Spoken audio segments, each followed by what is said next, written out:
Hello, darling hearts. It's your GAPS coach, Emma, here, and I'm joined by Dries from Belgium, who's a friend of my daughter's.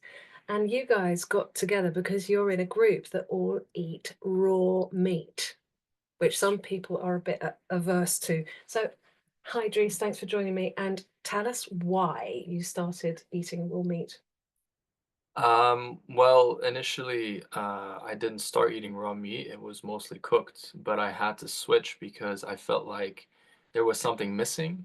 And even on very rare meat, it just didn't seem like it was enough healing. And when I started doing raw, I noticed like big improvements that I did not have prior to eating cooked meat Okay, so and cooked why did food. you have to make these drastic changes to your diet? So when I was 18, I was diagnosed with UC, ulcerative colitis, pancolitis. So that means the whole colon. And it was a very severe case, like one of the most severe ones they had seen in the hospital. And I had to make changes. I did do a plant-based diet for 2 years prior to that. So I completely, Disaster. you know, permeated my gut. It was very sensitive after that, and I noticed that something was wrong because one day I went to a bowling and I had to go to the toilet and I wiped and I saw blood. That's scary, Yeah, seeing blood in the stool. But I see a lot of people who have blood in the stool. yeah, And the way we deal with it on GAPS is to just go no yeah, plants at all. yeah.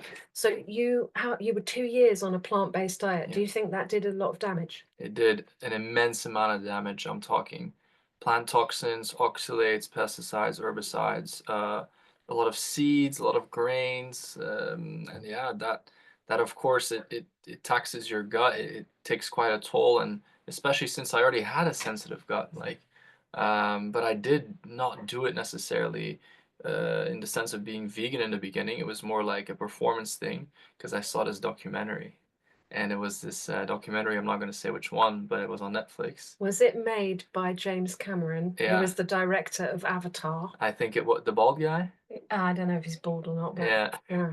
They and put a lot of money into the yeah, it propaganda, was very beautiful. selling the idea that veganism is going to save the world and make us all happy, healthy, and well, but it's a big myth. Yeah. So that's scary to see blood in the stool. So how long did it take you from seeing blood in the stool to actually getting to no blood in the stool? Yeah. So that probably took me at least more than a year and a half. I bled for a while, and I definitely had flare-ups, and then I was fine for a bit, but there was still, of course, tiny amounts of blood specks. And simply for the wounds to completely close in the gut, it takes a while. And I noticed that I would have moments where they opened up again. Okay. And I accepted it to some degree. Even with medication, I still had blood. It definitely lowered a lot. Of course, the inflammation went down, but it always was there. And then eventually I noticed no blood for a bit, and I was very euphoric for like 6 months. And then I had a little bit of blood again, but then it never really came back. So it was like that little up Thank and down. God. Yeah, Thank God for that. yeah. So, what is it do you think about raw meat, and how did you learn about raw meat? Mhm. So at first, raw meat, seemed crazy to me. Like I thought, I saw these people online eating it, and it looked, not very appetizing, and I thought they were doing it for attention.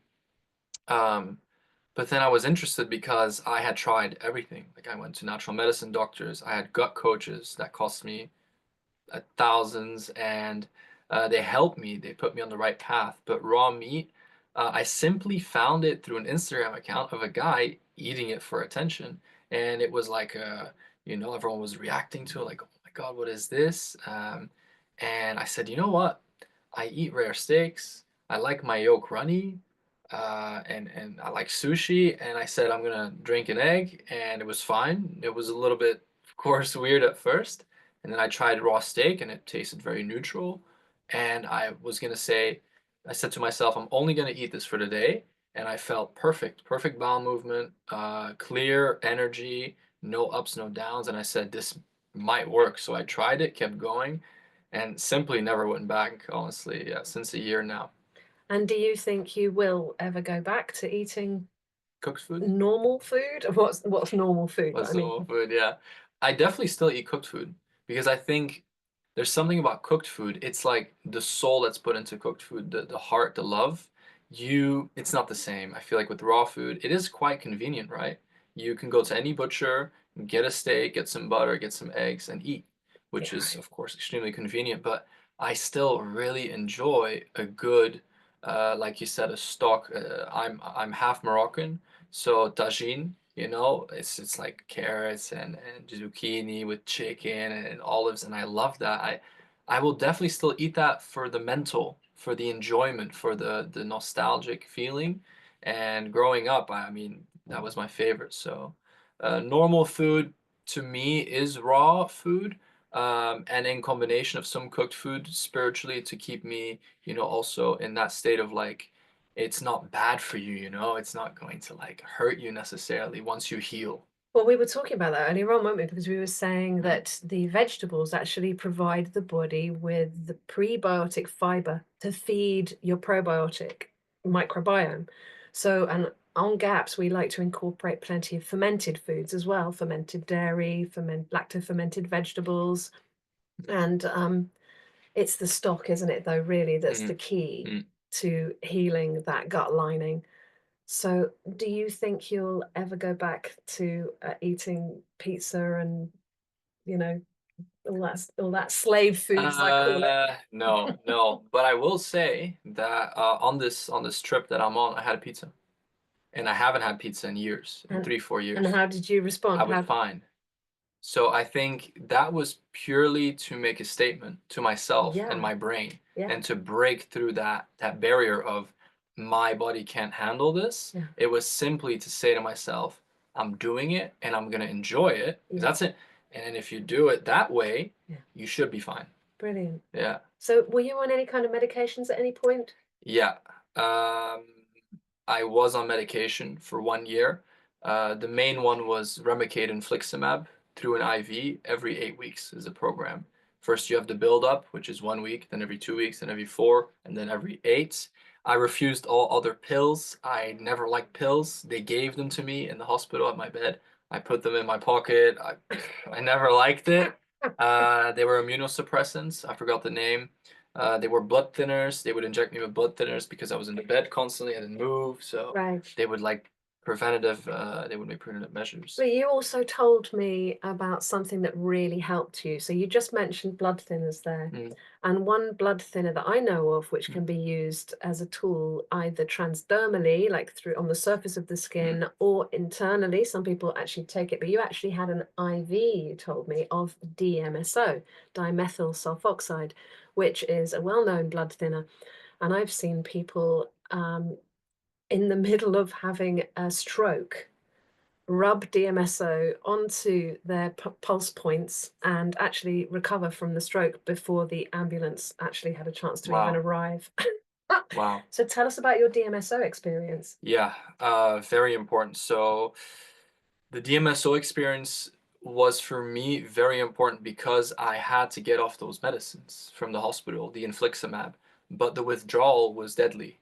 I was puking out bile until my stomach was empty, and then I had to say this at some point. I need to take my dosage, right, so that I'm back up alive, right, and that I can take measures in a better way instead of being stubborn and quitting and fighting. It's not good. You don't win it usually, especially if you're really weak. But the DMSO experience was very good. I did it at home, so that was also really great. I got a nurse. He did the infusion. I think it was every 2 weeks, 4 times. So in 8 week, I had 4 infusions. And we did this when I was getting off of the infliximab in combination to support detoxification of the toxins as well from the infusions that I had at the hospital. And also, of course, the withdrawal symptoms. They were almost not noticeable. I couldn't believe it. I was fine and I was still very wary and ready for something, had everything ready on my cabinet. But yeah, it was a great experience. Yeah. Awesome. I've never heard of DMSO being used that way in an Yeah. IV, in an intravenous application, but that's such good news that it helped with the withdrawal symptoms of coming off a drug. Well, that's so fascinating, and thank you so much for sharing your story a little Yes. bit. It's so great to know that we do not need to suffer with ulcerative colitis.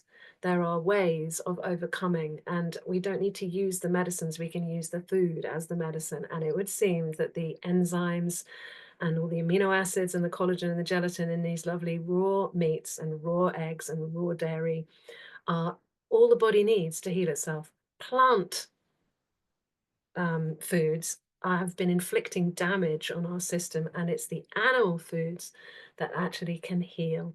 Thanks so much, Dries. I really You're very appreciate welcome. it. Okay. Yes. Bye, guys.